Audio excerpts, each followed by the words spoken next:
Assalamualaikum warahmatullahi wabarakatuh.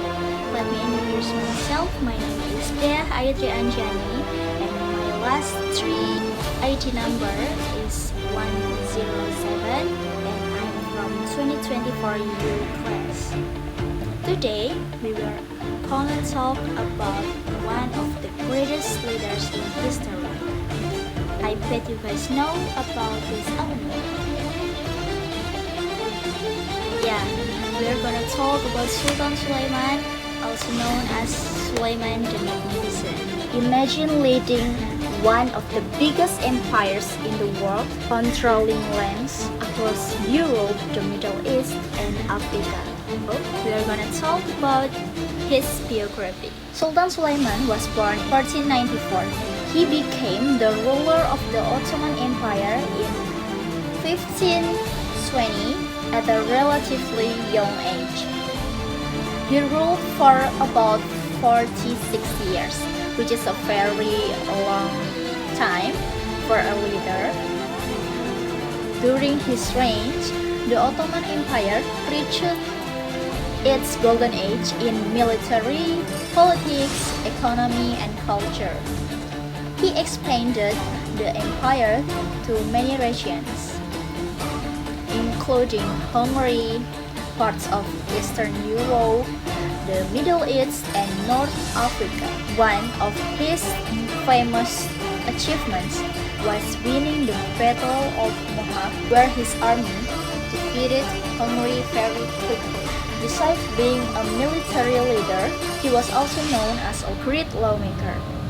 He improved and organized the legal system of the empire, which is why he was called Sulaiman, the lawgiver or Al-Qanuni. This shows that he was not only powerful, but also intelligent and structured as a leader. So, we're gonna next topic. The next topic is leadership style. Leadership style is how a leader uses power and leads people after becoming a leader. There are several leadership styles, such as autocratic, democratic, laissez-faire, and situational leadership.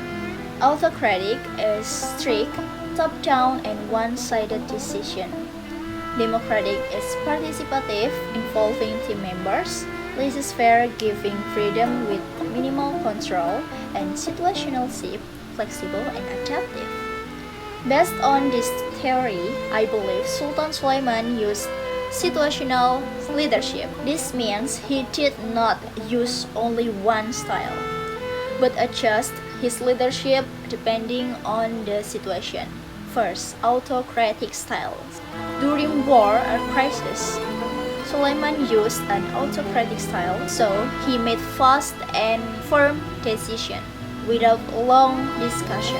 For example, in the Battle of Mohawk, he planned and executes strategy quickly. This shows high control, one-sided decision, and strong authority.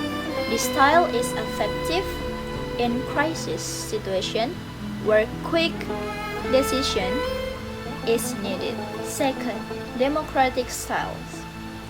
In governing the empire, he involved his advisors, known as Imperial Council or Divan, discuss about policies, administration, and strategy together. This shows about two-way communication, shared responsibility, participation in decision-making. However, Sulaiman still made the final decision, so it was not fully democratic. Third, laissez-faire. Sulaiman trusted experts to handle specific areas like law and administration. He allowed skilled people to work independently, which shows high trust, freedom for experts, focus on innovation and efficiency. His styles works well when the team members are experienced. So, overall, His leadership is situational because he combines all these styles depending on needs. So, how do I know his leadership styles, Dea? I know his leadership styles from historical events and records. For example, military campaigns show autocratic leadership. Council discussion show democratic leadership. Legal reform show delegation and trust. So what about decision making?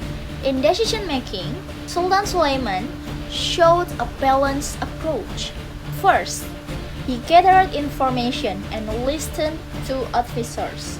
Second, he analyzed the situation, especially in military and politics. Third, he made firm and final decision. This shows that he combined rational thinking, consultation, strong leadership authority. This balance is very important in leadership.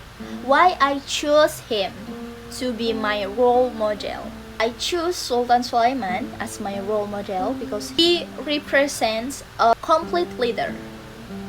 First, he successfully led his empire to its golden age. Second, he was not only strong in war, but also in law and governance. Third, he was flexible in leadership, which is very important in real life. In my opinion, a good leader is not only powerful, but also fair, smart, and adaptable. And Sulaiman has all these qualifications. From Sultan Sulaiman, we can learn several important leadership values like vision. He had a clear goal to expand and strengthen the empire. Adaptability. He changed the leadership style needed based on situation. Decisiveness. He made strong decisions when needed. Fairness. He created laws for stability and for justice. Trust. He trusted capable people to do their jobs. These lessons are very important and still relevant in this modern leadership today. In conclusion, Sultan Sulaiman shows us that leadership is not only about controlling people, but also about adapting, making smart decisions, and being responsible. His situational leadership made him one of the greatest leaders in history. That's all from me. Thanks for watching and bye-bye. Wassalamualaikum warahmatullahi wabarakatuh.